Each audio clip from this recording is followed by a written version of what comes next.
Okay, folks, welcome to a very special Let's Play where I recorded a video and had my headphone jack plugged into the microphone place and the microphone plugged into the headphone and basically completely screwed it up.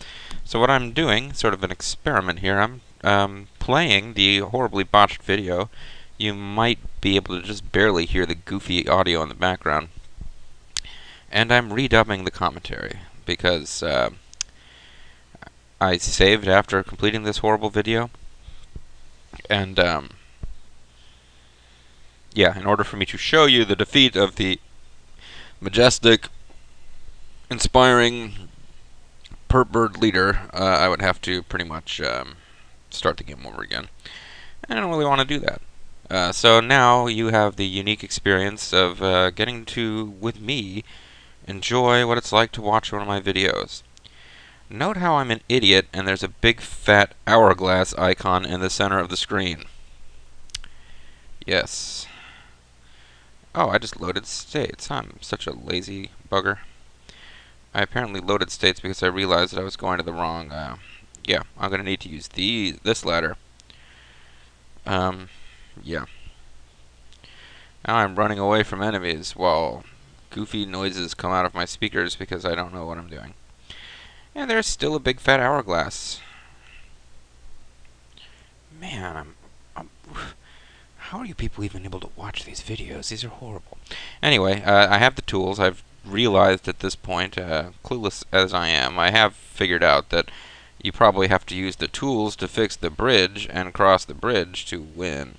Meanwhile, the perp birds just refuse to let me run away, as they ought to. They want to take off little rinky-dink bits of damage on Chesney, instead of just letting him go on his merry way to defeat their leader and return them to slavery. Chesney uses tools to fix the bridge. At this point, I believe I made an inappropriate joke in which Medina, Tequila complimented Chesney on how skillfully he uses his massive tool. I think I just made it even worse, though. I don't think I used the word massive in the original video. Yeah, it was pretty horrible. And the Avatar is wandering around looking for things to steal. Even though he clearly just needs to go up those stairs and get on with it, he's just kind of wasting time and being a putz. And running away. Like a coward. You know that the virtues of Ultima are compassion, justice, and cowardice, pretty much. And theft. Oh, there we go. That would appear to be a perp bird of some notoriety. Here are some perp birds that I'm going to try to kill before I even find out they're perp birds, and I'm not going to quite pull it off, but I come pretty close, if memory serves.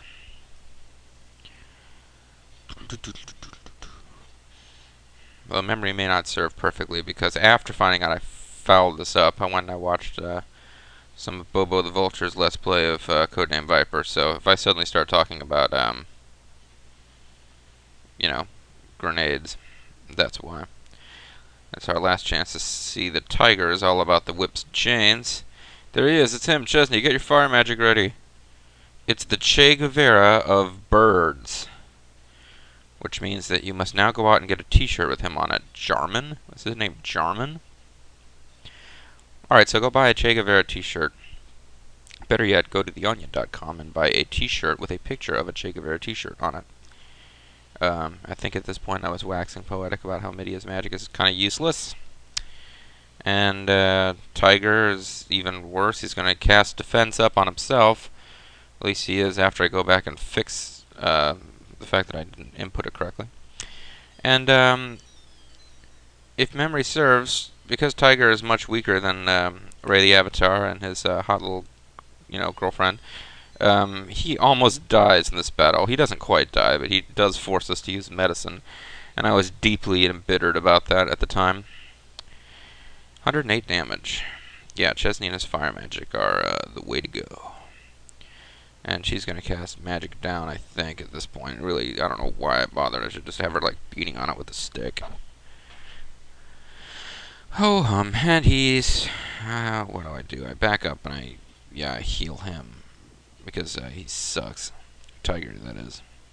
Nowhere near as powerful as Sagat, but really, who is? Other than possibly Adon. Okay, so yeah, Tiger's gonna like whip this thing because he just loves whips. You know, Tiger's a pervert, and I'm sure he didn't ask to be a pervert. Okay, that was something downloading. It just popped up and took over my window. I'm not sure whether you'll be able to see that or not, folks. You probably can. Jarmlu is gonna lose eventually, but it's taking forever and a day. Now she's using Mag Down for whatever reason.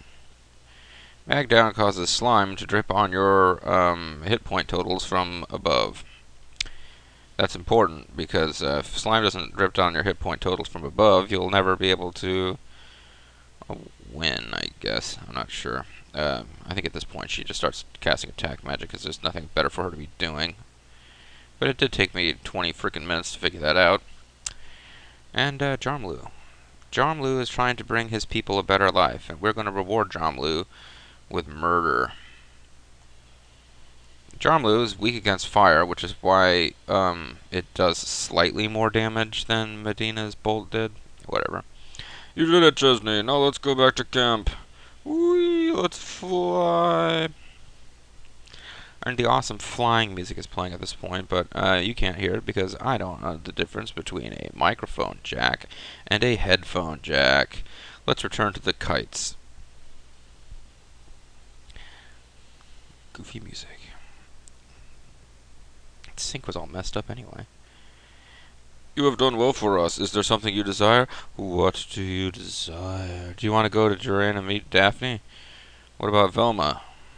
What about Freddy? Duran is far from here. Let me send Tiger to guide you on your way. Let me give you this in lieu of a parting gift. You've obtained another Futha. I already have a Futha.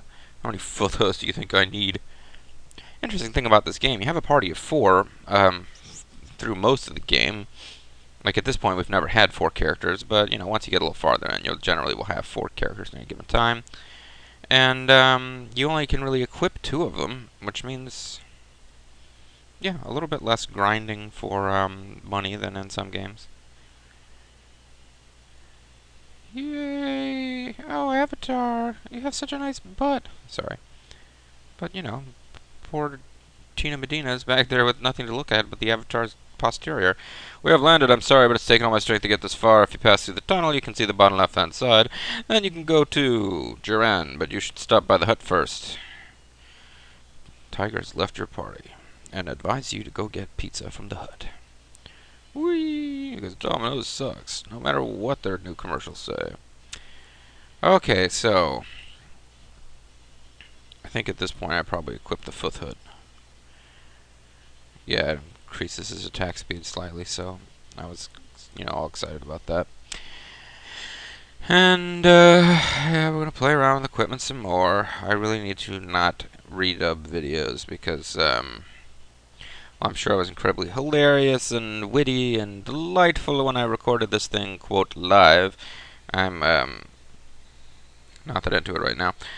The Suf Crown. Yeah, so like, you know, general viewer, apologies if you are a heterosexual girl who's watching this, but if you're a guy watching this, Chesney's wandering around with his girlfriend for all intents and purposes, fighting monsters, and his girlfriend is wearing a crown. To me, this suggests that they may have an unhealthy relationship. She's going around wearing a little tiara at all times.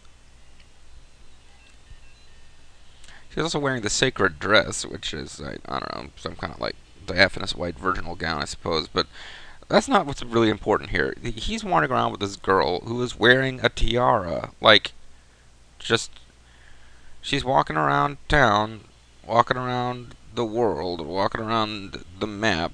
She just wears a tiara 24/7.